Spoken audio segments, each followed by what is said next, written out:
Okay, let's do that. All right. We got Mickey, Axel, Cadence, Michael Brandt. All right. We got a good crew going. We have. Kim, Bonnie, Michelle. All right. How's everybody's week going? Welcome to Agencies Talk. Today we have Farzana on, and she is one of our favorite people, part of the Digital Marketer family, certified partner for quite a while. And are you still mayor of a city in England? Yes. And you have your mayor's medal. Yes, I've been mayoring. I've invented a new verb, which is called mayoring. It's really hard to keep telling people I'm going out to be the mayor today. I just call it mayoring now, and because it's been such a long time, it was a shortcut. So yes, I thought for my visits to the US recently, where I have said I'm the mayor, and people are you really? Yes, I really am. So I thought I'd kick off the beginning to prove that I really am the mayor of Leighton Lynn. Well, you know, when you say it, it seems obvious. It's like, of course you're a mayor. Of course you are. And I have been mayoring today. I've had 3 different things on today, so it's been an interesting day. But wow. Yeah, here we are. Well, thanks for coming on with us. Why don't we just start with that? How do you manage being the mayor of a town and also doing a marketing agency? Oh my goodness. Well, I'm very fortunate that obviously, as you know, or those that don't know, I run the business with my husband, Uzair, and I'm very proud of the fact that I started the business 20 years ago now. Wow. And the topic came up again today. How do you do that? You know, and we will come on to this. It's all about managing your energy, actually. And I think my secret is that when you're committed to something and you've agreed to do something, now stop procrastinating, because do it with good energy, do it with positivity, give generously, don't do it begrudgingly, because you agreed to do it. Nobody forced you. If you don't know the power of the word no, well, that's your problem. So figure it out, give it good energy, and you get it done quicker. And that allows you then to get more things done. It's very simple. Oh, that's such a huge tip. And actually, I had that realization last year too, where it's not about time, because nobody has time. So you could get rid of that thought like, oh, well, once I have more time, I'll catch up. Or, you know, there'll be some vision of the future where you actually have the time to do all these things you promised to do, because that's never going to come and nobody has time. So like you said, I think the energy is really what matters, and where you direct that energy is actually going to decide what actually ends up happening. So how do you have enough energy then to do both of those things? Because it just seems impossible. Well, 2 things. We've touched on the energy side of things, but also systems and processes. And I know in this forum, everyone is into their processes and keeping on top of things, which is great. But actually, we need to apply that to our life too. It doesn't stop just here at this desk. It's how you're doing all of those things. Another theme is that people see you busy from the angle that they see you from. So here, you know, you, Mark, you see me as busy as being an agency owner and the mayor. But then there are other parts of my busy too. There are the 2 grown-up children who've got their own needs. The bonus baby, age 11, who's got totally different set of needs. Then there's the volunteering that I do. So I happen to be on the carnival committee. So I volunteer. It's not a hat, but I give my time to that committee because they need my help. I do a once a year big event for 0 to 5-year-olds, which is coming up in June, 2 months to the day, and I haven't started it yet. But it's 8 years in, and I said I'd do it for 5 years, and I'm 8 years in now. So how do you manage that, and how do you manage that energy? Well, a conversation I've had earlier today with women in particular, and I think, dare I say, I think women probably struggle with this more because we like to be liked. We don't like to say no. We don't want to be the bad guy. Men tend to be probably a little bit more focused and tunnel visioned, and they're going to stay to that path. And for that reason, I think women generally, we multitask better, but then we also risk burnout and overwhelm. And then all those mental health things come in, and the emotional well-being, even if it's not necessarily going onto the mental health scale, that starts to interfere. And that's why it's so important to understand, when somebody comes to you with a challenge, how are you going to manage that? So one of my things is people know I'm a doer. So tomorrow I've got a fundraising mayor's activity. It's my mayor's spring fair at the local community facility from my council. And because I'm a doer and people know I get it done, I'm not hanging around. I've had some shout outs today because we've got elections locally. So all the regular people that would help me, even including my own deputy, they're all standing for re-election. I'm actually not after 8 years. I'm coming out of that arena and they can't help me. But even though I'm saying, please help me, which I've struggled to do, actually, I'm very self-sufficient. They think she'll get it done. Yeah. So She there always is a gets danger of being a doer because people think, well, she'll get it done. Why does she need help? She gets everything done. And then that brings the possibility and the risk of overwhelm. And how are you going to manage that? So for me, what I've always done is probably the day before, I've already checked out what are the non-negotiables for the next day, the next 2-3 days, so that mentally I'm already thinking, right, well, those definitely are stuck in the diary, need to just double check that that's all covered off, all good there. Then I can fill in the rest with the other things that are important, but not urgent. And that's the trick again.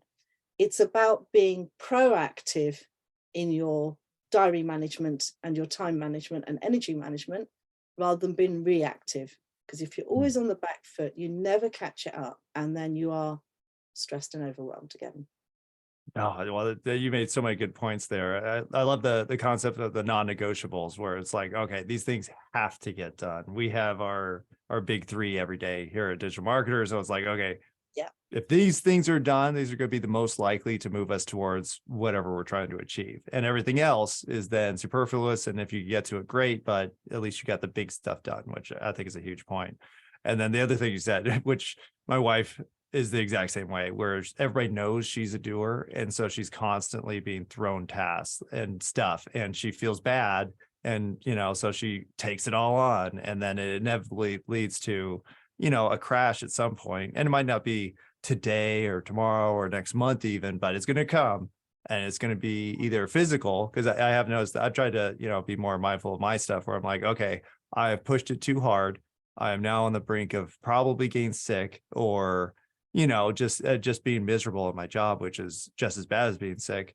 And you have to have that feeling that this is about to happen. So you need to take a step back. How do you identify that, or how have you built up kind of that mindfulness to know, like, okay, you're at your limit, slow down or change course? Yeah.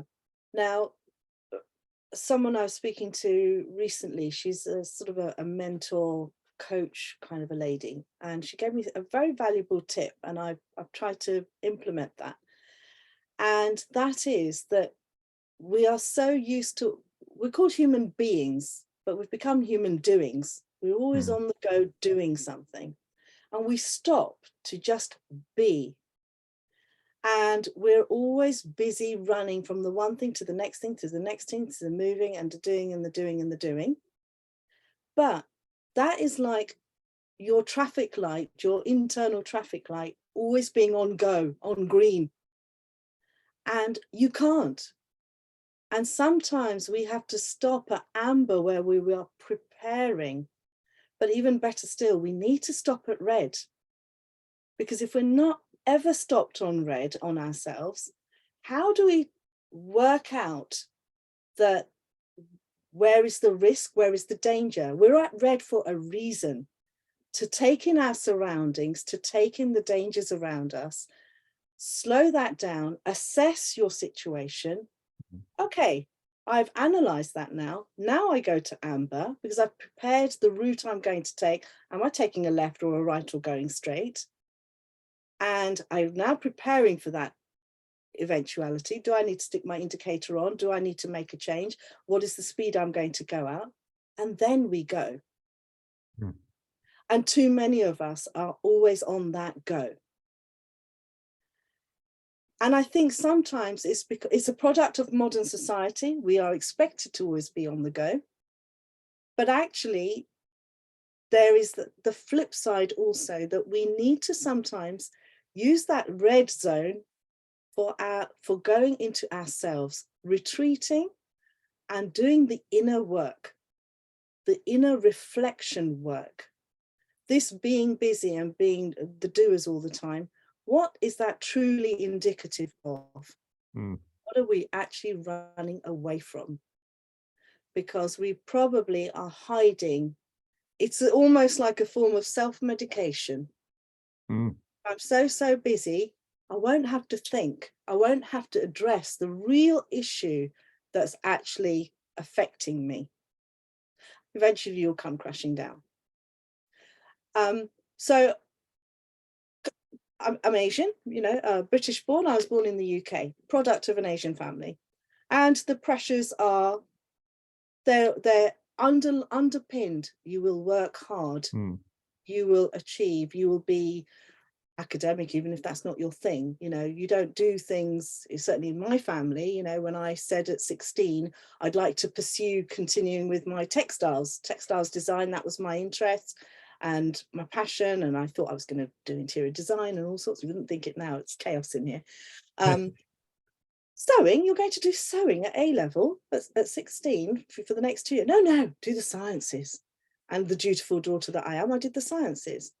And I then went on to get a degree in printing and packaging technology. I'm the eldest daughter of a printing family.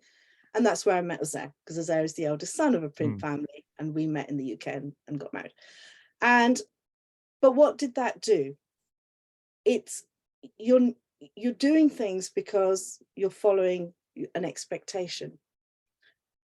But always being busy, following all of that, then you don't reflect on yourself. And it's taken me a long time, but whoever you're destined to be, it will come out eventually. I say that, water will find its way. It will go to its end destination.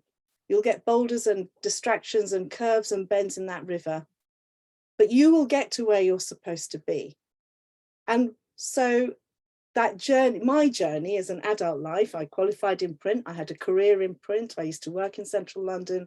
Annual report printing, I used to do 120 hours in central London. That was a killer. That almost killed me. And literally, I almost had a breakdown over it.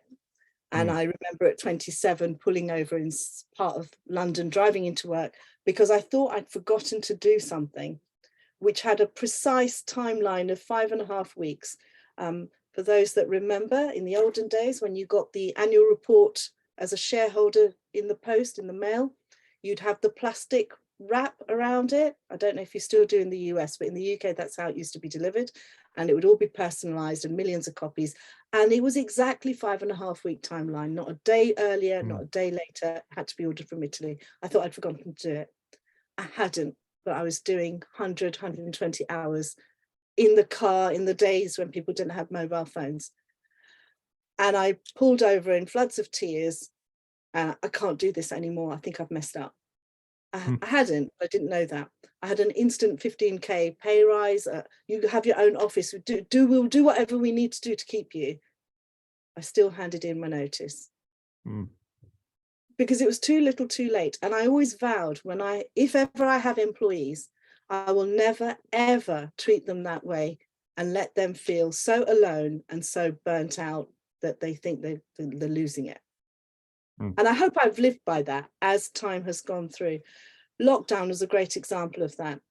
Many of our staff are dotted around the world. They are contractors, outsourcers, etc. All of you on this call understand that world. We all do what we need to do. Every single one of our staff had some lockdown problem, whether their country was in full curfew, army, military lockdown. We had it quite gentle here. We're told what to do and we comply. But there are countries where that's much, much stricter, whether they've been hit by a typhoon and had their generators go down, whether they've got young children in the background that they weren't expecting to have and they can't work properly as they normally should be, whether they've actually got COVID and suddenly vanished, not knowing whether they were going to have, short COVID, long COVID, whatever it turned into. And we introduced daily calls. Now, we're all used to working remotely anyway, but we all know that's a very lonely life. And I said to Zoe, why haven't we ever done this before? Why have you never got why aren't you on team calls with the team? Oh, I don't know. Now, some of you know Azar and I have quite different personalities. I said, no, we're having team calls daily. We find a time zone that works, give or take for everybody, and we're doing it daily. Even if there's nothing to report back, it only needs to be 10 minutes.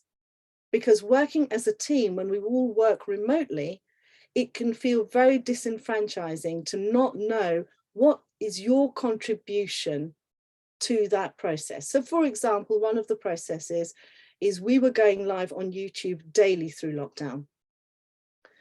Now that one piece of content then would be repurposed to within an inch of its life. It had to be, a 30-minute live was chopped up into 1 minute, 10 minutes, transcribed, repurposed, resized, square, portrait, landscape, captions written, keywords research. This world, you understand what I'm talking about. And it was huge, because if you imagine one piece of content is being potentially another 20 pieces of content, and then we've got to reschedule that, put that in, see which track it. It was absolutely a nightmare.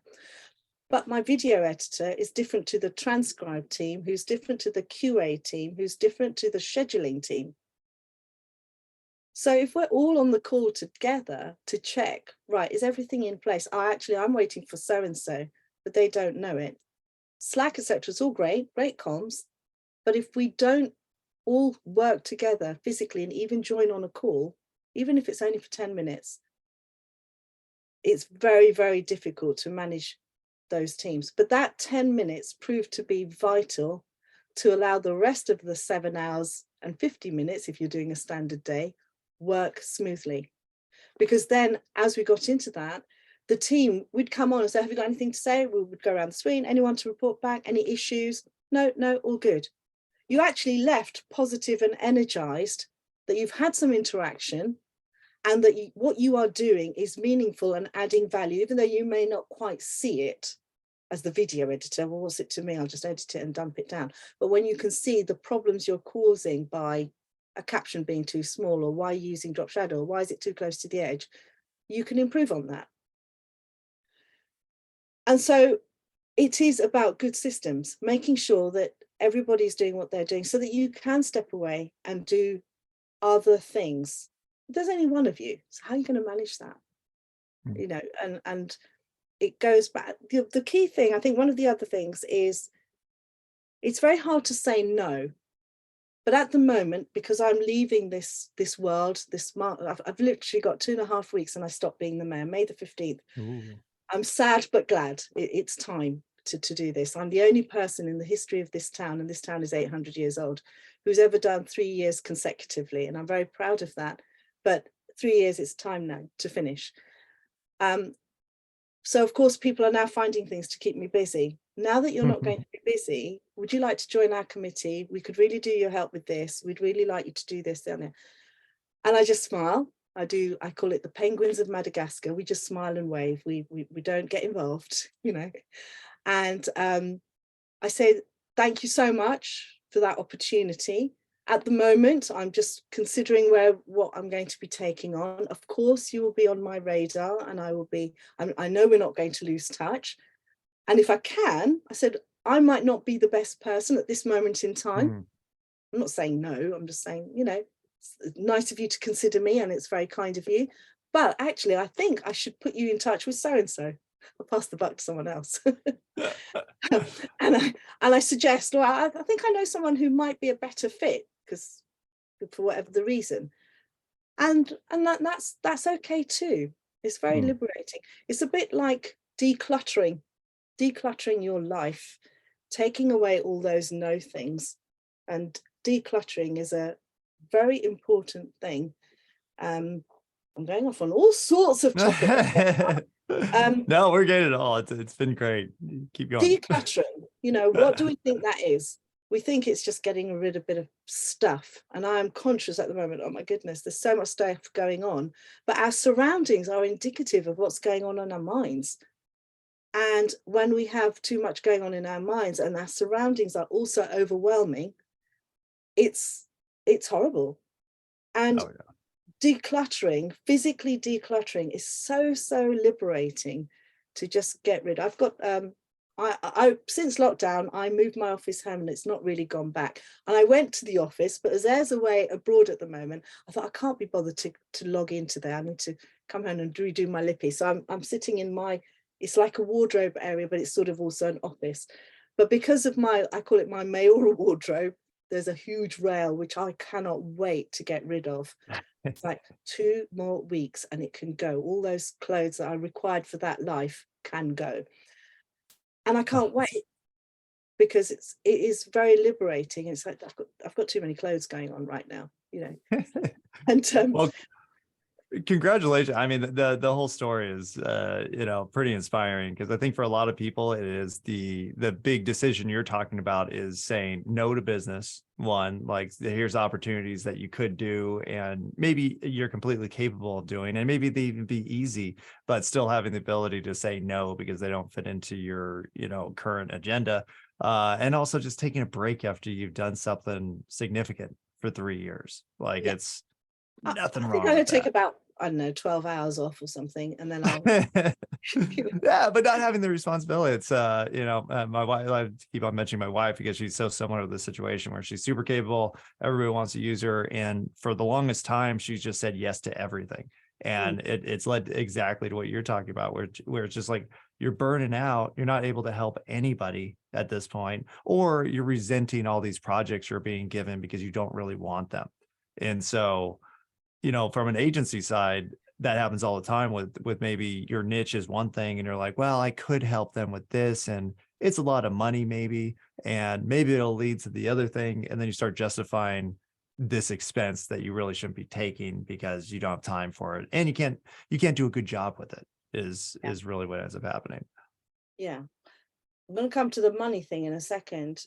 Um, but what you were saying about not saying no. So one of the things of this, so about 2 months ago, 3 months ago, certainly last year, I thought I was going to be going back for re-election as a town councillor, which is what I am.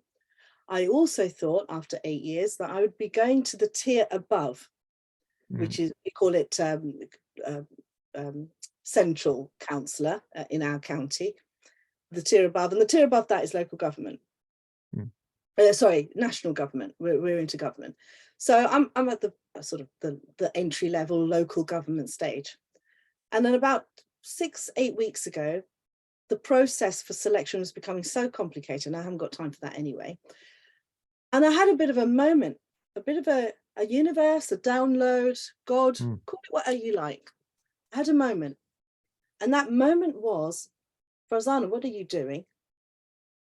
No offense to my town of 43,500 people. I'm very proud of my town and I love my town. I really do. And that message was, Farzana, what are you doing? You've reached the very top that you can in your town. You've made a difference. I know I have, and you've influenced and you've helped people. You've done so many things, but I didn't put you on this earth to play small. Mm. Stop scratching around. Go out and do what I'm put you on this earth to do. And I thought, yeah, I have learned so much of how this all works. Now I need to take that to another level. And so alongside the agency, I know I'm going to be doing something a little different that incorporates the business side, but also brings in some of the work that I have been doing within the community. Mm. Because, you know, where I've been today, I've just been making networking connections without even trying. And it's like, okay, now if I do it consciously, that's going to be a whole different ballgame. Now, what you were saying about the money and taking on jobs, etc., we're all guilty of it. And in the early days of our business, our business was started not on oh, maybe I should, maybe I could, and what should we have a plan B? I've got a day job and we'll fiddle around. So 20 years ago, I just had our second baby. She was 2 months old, and financially we were going backwards. We were probably earning less because Azar had got himself into a bit of a partnership situation, printing industry, our background. The ink wasn't even dry and I knew it was going to go wrong. But I was pregnant and this pregnancy was going further and further, and I could see we were going backwards. We already had one child, age 2, baby on the way. And me being me, I can't sit back and watch us going backwards. I thought, what am I going to do? What am I going to do? How are we going to do this? And I'm sure it's the same in most other countries. You have a decent job, decent careers, whatever it may be. You find yourself as a woman, you have a baby, and suddenly you're looking at rubbish part-time work on minimum wage. That was never going to work. So I started a business on a whim because we didn't have any photographs of our second baby. And I said, oh, this is ridiculous. We've got loads of the first, none of the second. Zare's hobby was photography. My father's hobby was photography. I had never, ever taken a picture. And I came back, I said, that was so easy. There was a toddler group photographer. He took the pictures. I've got to go and pick them up in 3 weeks' time. So, and Azar said to me, that's your business idea. You are not going to wait 3 weeks. You're going to print them on site. I said, I can't do that. I've never taken pictures before. I used to look after photography when I was in the print industry. Some of the big brands that we have here, supermarket food photography, I've done all of that thing. You've all heard of Scrabble. I used to look after multilinguals in the Scrabble world and set up the photo shoots and source the models that had to fit the demographic of the country that we're looking for, all sorts of stuff. But we're doing it all from the UK. And I said, I can't do that. I've never taken pictures. I had a camera the week later. And that was the start of our business.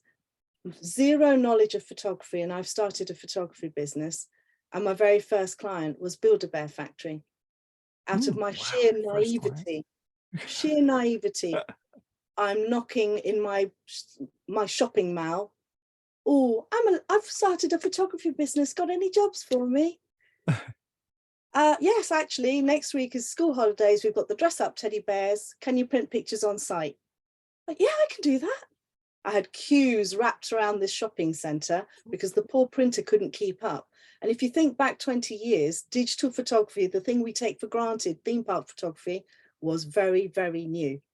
And although digital cameras have been around for 50, 60 years, 20 years ago, that was first coming into a sort of a commercial, amateur professional arena, which is where suddenly digital has entered.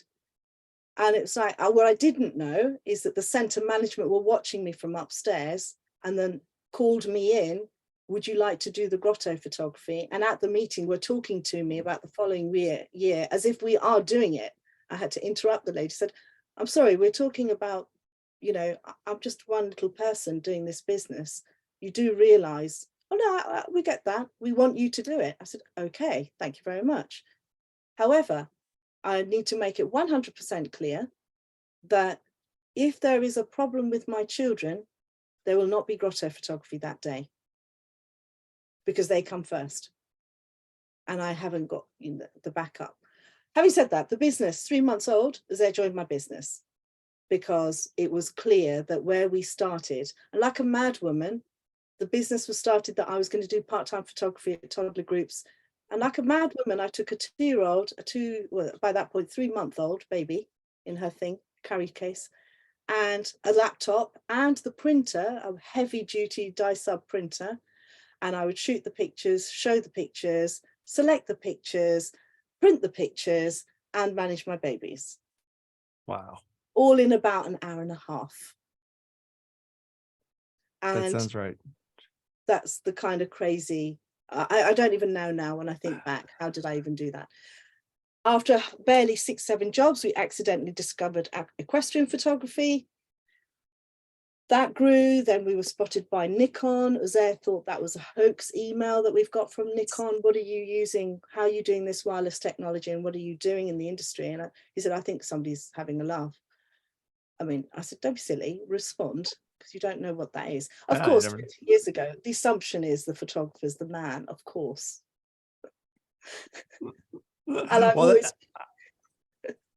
that's incredible. Well, I love how you guys started with the, you weren't planning on doing anything that hard, and your naivety with the process and just going out and talking to people. Like, we always tell people that, like, if you really need business, go pound the pavement and get some business. Like, it's nothing more than trying hard.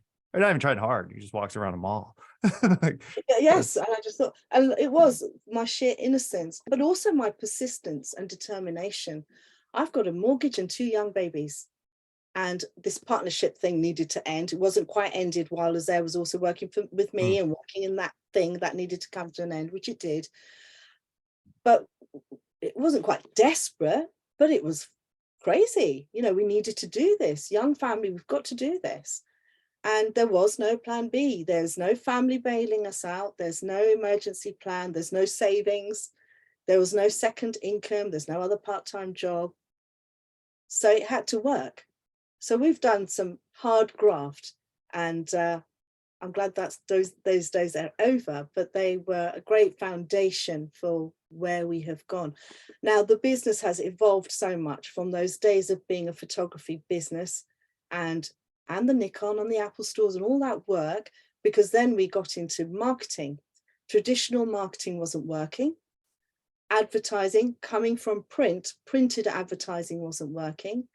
And 2009, 2010, we used to do lots of wedding fairs. Something bottomed out. So the wedding fairs, we have some beautiful stately homes around here. We used to be on the preferred supplier list for one of them. And that same fair, which the previous year on the Monday morning, I had over a dozen bookings, plus the rest that come during the year, the following year, I didn't have a single booking. I said, something's wrong. Something is coming, because I've done exactly the same stuff, practically the same album sample, probably the same wedding-y outfit that I used to wear to wedding fairs. So what has changed? And sure enough, 2 months later, recession. But people were already feeling that. Wedding fairs stopped, all that whole world. And then as I thought, well, you know what? I keep hearing about Google, and I keep hearing, oh, we need to do a website. We need to do this. We need to do that. So, okay, let's do it. And that's how we accidentally, in 2010, started to get into website builds and a little bit of Google ads, and fellow photographers saying, oh, what are you doing? Can you do that for us? So, okay, here we go. We were actually the pioneers of printing photos on site at equestrian shows. Nobody was doing it in the UK until we started that. We were also the pioneers of taking online galleries onto websites. Nobody was doing it. And if people track back, I am 100% certain that in the UK, we started that. Because we couldn't be at the same show. We couldn't be at one show every weekend printing. And in this environment, we all talk about scaling. How are we going to scale? We're going to scale by having multiple photographers going to multiple shows, dropping off the CF cards, and we're going to stick them on the galleries by Monday morning. So at the peak of our equestrian world, I would look after up to 10 photographers each week. I was like a cross between a horse show expert and the weather. Because if it's too dry, they're not going to jump, those horses. If it's too wet, they're not going to come out. There's so many things.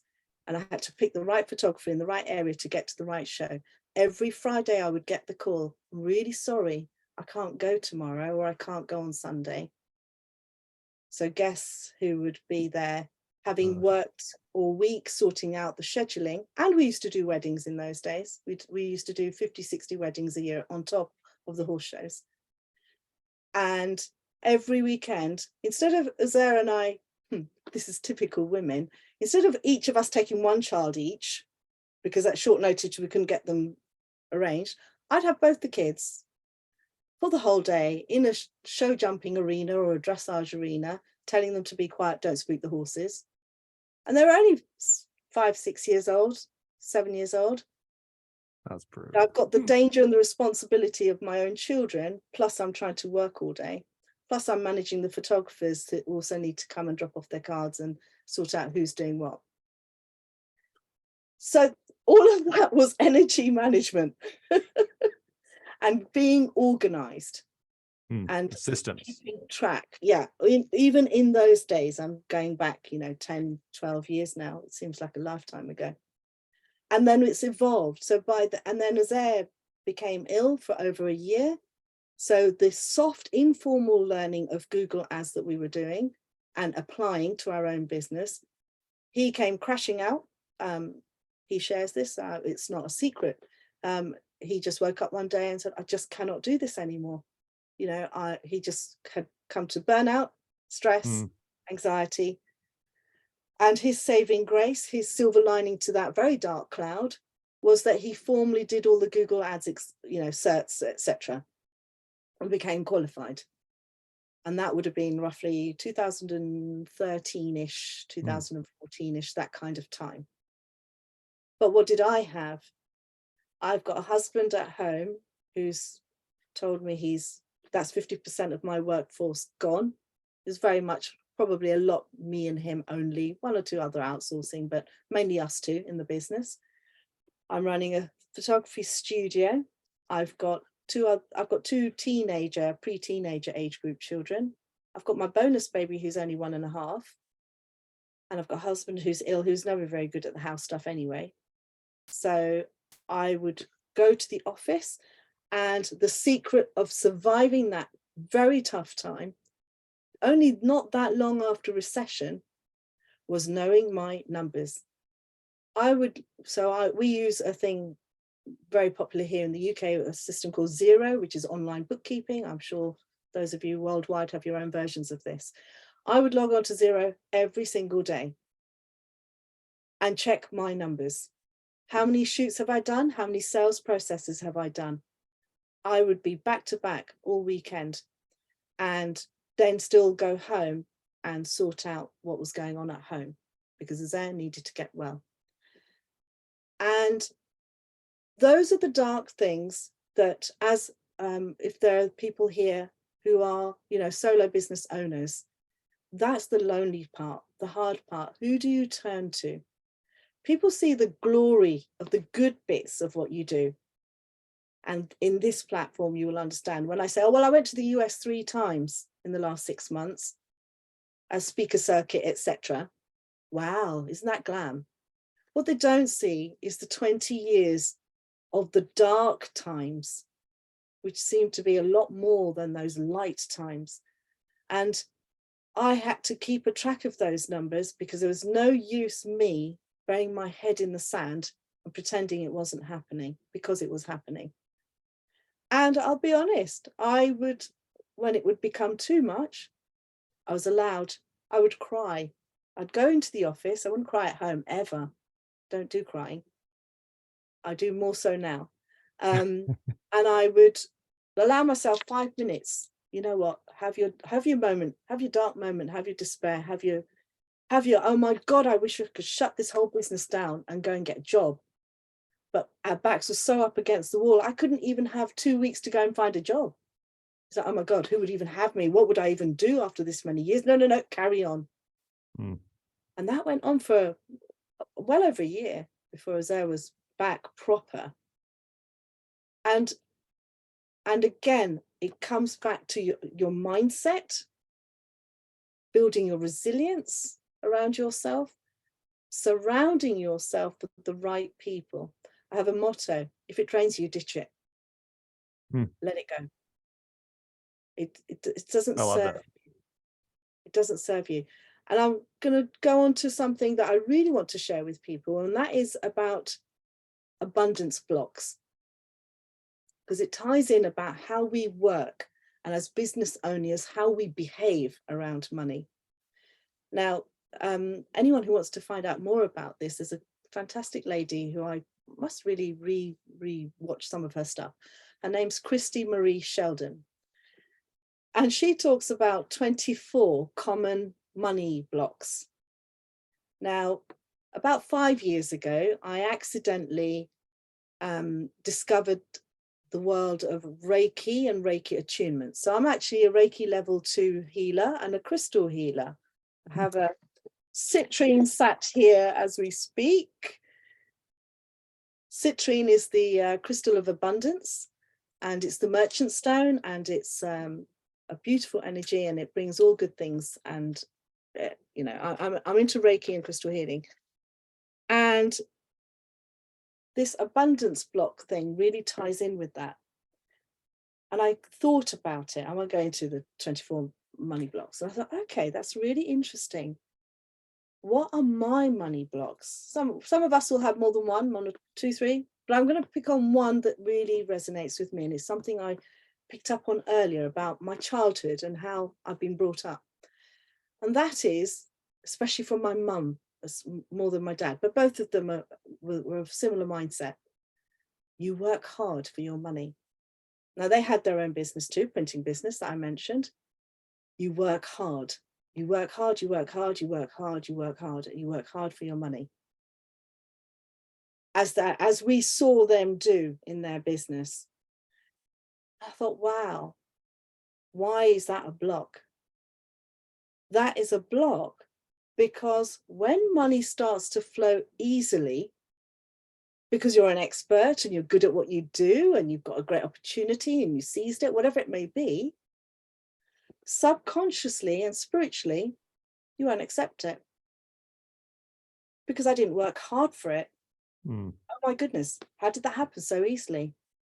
I didn't work hard for it. I can't accept it. It won't even be a conscious thing. You will block it yourself. And from that day, I let that one go. And from that time, abundance has flowed for me so much more easily. We often get hung up that abundance, we talk about wanting more money, and you said something, Mark, earlier about you know, taking on jobs and it's worth a lot of money and we don't do that. As a business owner, I don't, and I'm sure none of you do. You do not wake up in the morning and think, oh, rub my hands, where am I going to go and find some more money? We don't. We wake up thinking, how do I serve my community, my clients, customers? How do I serve them? Give them value. Give them something really meaningful that makes a difference. And for that, the reward happens to be money. That's it. We get up to see how we make a difference. What do we do that gives impact? And that's where our true abundance comes. I had a message. I met up with someone who I haven't seen for a very long time, an older gentleman. He's a former Met. And I saw him a couple of nights ago. I'm so glad I saw you.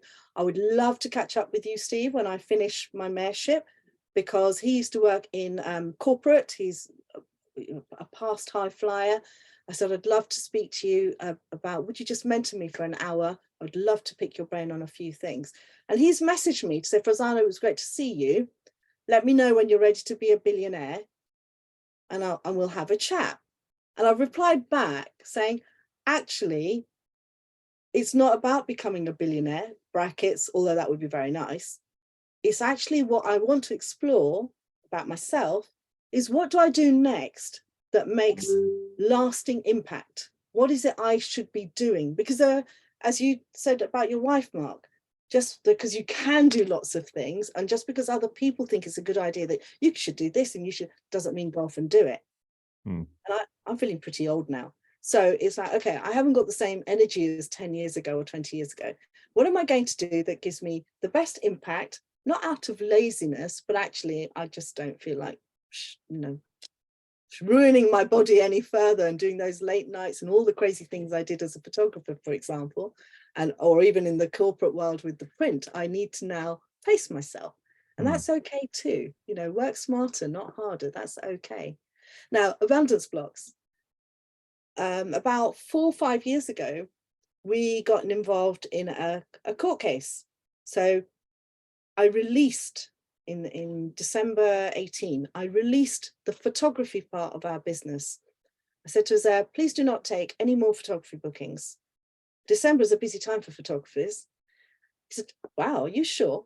It was a long time coming anyway. It was tickling along, because what had happened within SF Digital, which seemed like an obvious name 20 years ago for digital photographies, which was in its infancy, has served us very well because we're now SF Digital Marketing. But what was happening is that I'm running SF Digital Photography as a studio, working away like crazy. He's running SF Digital Marketing because, well, we all know he doesn't really do people as much as I do. So he was quite happy to leave me getting on with the photography while he could be his little geek and go with all his online Google Ads stuff and do all of that, which is great. But both of us are tearing our hair out running two separate businesses. And I come from corporate background, so it's like time to let the photography go. Because 4 or 5 years ago, it was already happening. You know, a lame dog accidentally stood on a camera. Oh, you're a great photographer. You should take that up, lame dog. You know, photographers are 10 a penny. But what we're doing now is not 10 a penny. It's very different. I said, time to let that go. Because while my hands are full, while the universe is full in your hands with all the things you're busy with, back to energy, I can't take what I really should be taking from the world. So let it go. I need to make space. And in that January, 3 weeks later, at that time, our biggest client based in Dubai, but also in the UK, came on board, and it was all fine. And then it went sour within 6 months. And not being funny, it doesn't matter if they're UK or not. As an Asian, the Middle Easterns, you know, they still see us as second-class citizens. They weren't going to pay. They decided they weren't going to pay. A lot of money for us at that time, you know, even now, it was about, £17,000. And they decided they weren't going to pay it. And we couldn't afford as a, small business to let that go. So it went into court. And it was a nightmare because I had all the information and I need the case inside out. I have a lot of attention to detail, and I remember dates and facts very, very well. And so as having started the litigation, it was me that ended up having to actually deal with the matter because it was me that knew the stuff. I got paid eventually. It happened. Not all of it, because you never get all of it, but you do get the money. And I know that was very hard for them because not only was I Asian, I was an Asian woman asking to be paid for work that has genuinely been done and committed. But in all the wranglings of weird court cases, there was one day said, that's how they get their money, by being dodgy and not paying up. I said, right, there's your block right there. Stop it. I said, what are you talking about? I said, because when your abundance flows to you, you're going to not be able to accept it at some level because you haven't done anything dodgy to get it. Because you believe that that's how people get their money and get their abundance. You have to be a bit shifty. And that's their business. That's not your concern. You worry about yourself and don't worry about how they get their abundance. You worry about yours. Oh, and is there being, I don't know what you're talking about. I said, doesn't matter. Don't worry about what I'm talking about. Just change your mindset around this and how you're going to do it. I've noticed the time, and I haven't even looked at briefing, which was one of my side topics that I was going to keep on the side if we needed it. But we've talked about lots of other things. Mark, do you want to ask me anything else? Well, let's definitely ask the audience, see if they want to ask everything, anything else. Because I think a huge, bunch of awesome tips here in terms of energy, mature decision making. I think is really, really what you touched on, which is not just the emotional side of making these kind of hard choices within business, but also the financial side of it. Because I think a lot of times we get so passionate, or maybe when we're younger, we have the passion to kind of waste on stuff we shouldn't, which I think is something you have to learn. Where like, yeah, you could do this, and yeah, you're capable of doing this, but you shouldn't do it for financial reasons. energy reasons, and then just just emotional reasons where this isn't your passion. Why are you wasting energy on it? It doesn't matter. And at the end of the day, a lot of these things didn't even make that much money, because nothing makes me more mad than hearing a business model and the guy's like, oh yeah, I set it up and it was like cake, and I can't even stop the money from coming in. And you're like, that happens to people, like where you fall into something. And for most people it doesn't. Some people are just super lucky, or maybe they have that naivete that you have when you're younger, and it just never goes away because things keep on working out. And so I think not being jaded by your experiences, and then being able to acknowledge things. And I do think it is, as much as intelligence really plays into it, because I think a lot of really smart people overthink situations, and then something that could have been so easy, you just way overcomplicated, and now dummy down the road just did the work and is now making lots of money, and you're not. It goes back to that, keep it simple and use that red signal. Stop, think. With identification, think, like what you're saying about the finances. One of the things we did, we used to do lots of weddings. We enjoyed doing them. It was not a problem. But we were also doing portraits by that point. Not a problem.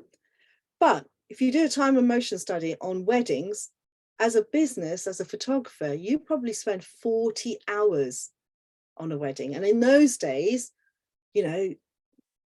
because of the recession, etc., let's say it's £2,000 for a good wedding session, right? But you spent 40 hours on that job, editing, presenting, showing, album designing, all the stages of that, pre-wedding meetings, humoring the bride, figuring out her colors, all that stuff that had to happen. Or you could do a 3-hour photo shoot. That's a shoot, a view, and the editing, all done in 3 hours max. You might get £100, £1,000. I don't know. Should I spend 40 hours on one client for 2,000, or should I spend 3 hours on one client? And okay, I'd have to get 2 of them to get 2,000, or maybe even 3, let's say. Still a lot less work. That's 9 hours work as opposed to 40. Which one shall I do? Well, and not even that, but even the emotional side of it. Because if you're dealing with a wedding, you're dealing with a highly charged client who is dealing with 1,000 other clients, and everything has to be perfect on this day. And there's so many factors that then make it even more work for you. And, I'm very introverted. So I'm kind of like, my entire agency model was actually revolved around handing people the package after it was done. It was like, hey, I'm taking no responsibility of this. This is yours now. It's your hosting.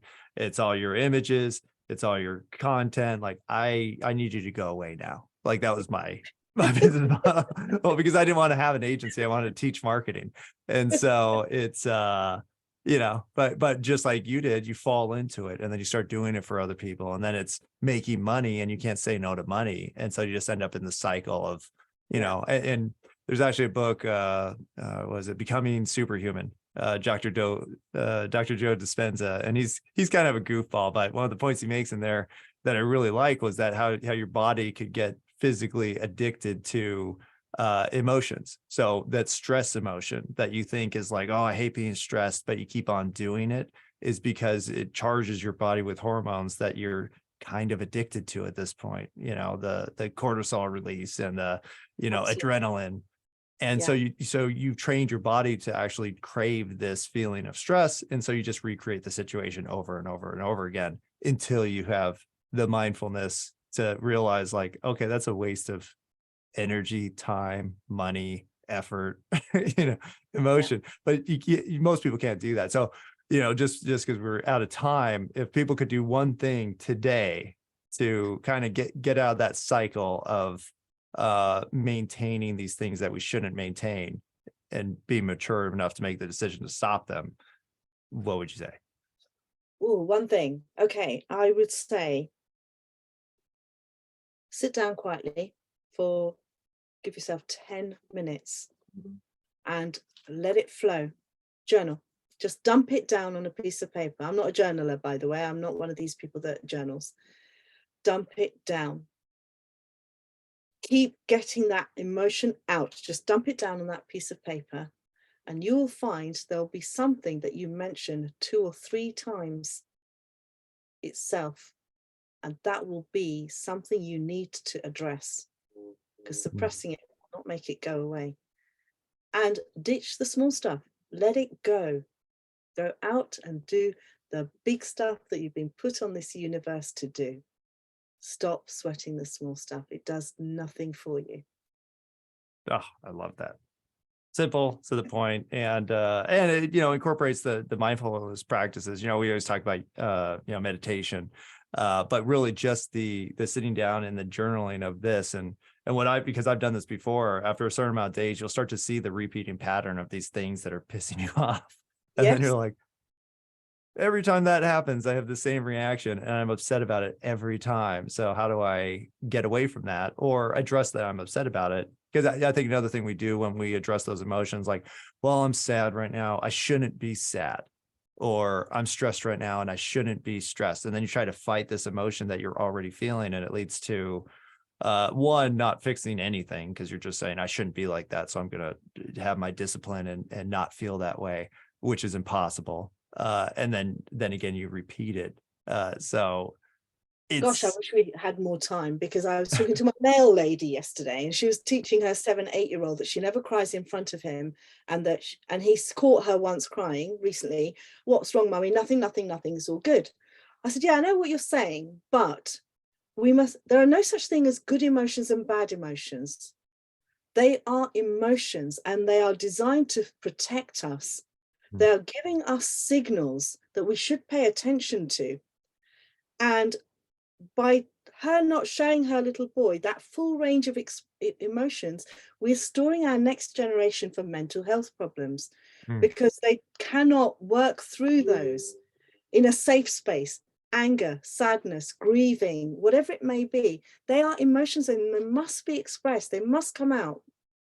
And only then can you process them and acknowledge them. Well, it's not, I said, what you're doing is you are showing him how will he support his future partner, future girlfriend, future wife, if he thinks that the way to treat his wife is to ignore her because she doesn't have those emotions. He won't know how to cope, because you've not shown him that it's normal to have all those emotions. My 11-year-old, she, unlike my other two, has a moment, has a bit of a tantrum and slams the door. I let her, give her 5 minutes and go, right, now do you want to talk about it?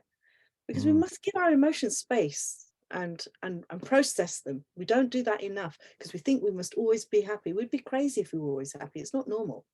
No, well, and how much would you appreciate being happy if you were never sad or angry or any of the other things? It's impossible. Well, and I love what you said just about, how we model our behavior after our parents, because I remember my dad was, never did anything wrong and could do anything and was perfect at it, and really repressed his emotions to the point where he just would, explode sometimes. And then as I've gotten older, and now that I have a son, I see the same thing where I'm like, oh my gosh, I'm doing the stuff my dad used to do. And it took a conscious effort to be like, no, I'm not going to be perfect. And I'm not going to tell him I know how to do everything, because I don't. And I'm definitely not going to repress my emotions all the time, because that was obviously unhealthy. And so now and it shocks my son sometimes, because he'll be like, well, how you do this. And I'm like, I have no idea how to do what you're talking about. Like, you're technically more proficient than me, son. You're going to have to show me. But I never had that as a kid. It was always just like, I was the apprentice dumb one. And I'm like, wow, that's terrible. So, but anyways, yeah, we could definitely talk about this forever. We could do this all day. I hope we haven't bored anyone. And I'm very thankful to everyone that's joined the call. And I know it's a very different topic to what we normally see on DM, but I hope those who've joined us and who've kindly stayed till the end have enjoyed it and got something out of it. And maybe we set something up separately for those that want to do this in one of the Slack channels, and we set up a separate group around mindset work and how we maintain that and how we support each other as a community. It's not just about being the geeks with all the AI and what we're doing here and what we're doing there. We are humans. Let's interact in a human social way.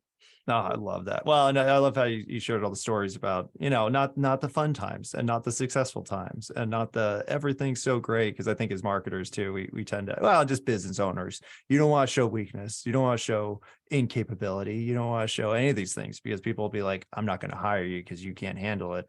Yeah. or that's what we think is going to happen. But I think now that everybody's kind of going through their own mental health crisis, thanks to the last couple of years, now everybody's like, oh no, I'm not even going to believe you if you don't have problems. So, Yeah. Welcome to reality. It's not about weakness, it's about authenticity. It is. People buy from authenticity. They don't see that as weakness. Oh, yeah. Well, on top of the fact that you do have weaknesses and they will come out and be visible. And now you just set up completely unrealistic expectations by never sharing them. So you didn't help yourself for the most part. But thank you so much. Comments. I have no idea if there were questions in there. No, we usually do the Q&A. This is great. I was keeping an eye out. I think we did a good job. Let's see. Is it just for DM or open? I don't know how do we sign up for the Slack group. This is actually, we're doing the Facebook CP group is probably what you were talking about. Yeah, we'll share it because I'm on the M3, so I don't know if there's any. M3. M3 does have its own kind of approach, and maybe we do something. I don't know. We'll talk. Oh no, we'll definitely talk. I'm actually doing my podcast. My personal podcast is going to be focused on these types of conversations. So I'll just tell everybody about that. We'll get it done. Well, thank you so much, Farzana, and thank you to everyone else for tuning in. Where can people learn more about you and your business and what you're doing next? That bit. Yes. So sfdigital.co.uk. That's our website. Farzana Kharawala, please link up with me on social media. I tend to be a bit of a Facebook person. I will happily accept your connections. Please don't look at my LinkedIn profile because it's so neglected, but it's my first job. I finally finished being the mayor and must sort out my LinkedIn profile. It's so out of date, but I will accept on that. I've tried to increase my dipping in and out there for connections. We are, as a business, SF Digital, we are on Twitter, Facebook, Instagram, you name it, we're on those platforms. So you find me, stalk me, connect with me. I will always accept connections. I will always have conversations with anybody that wants them. So and you can always find me through the DM community anyway, if there's anything that you need. Oh, fantastic. Well, thank you so much. And thank you all for tuning in. I hope you enjoyed this episode. Less questions than usual, but I think this was very valuable.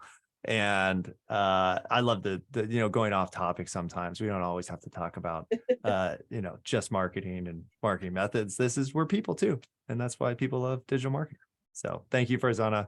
And thank you everyone else. Thank you, everyone else. Thank you. See you next week.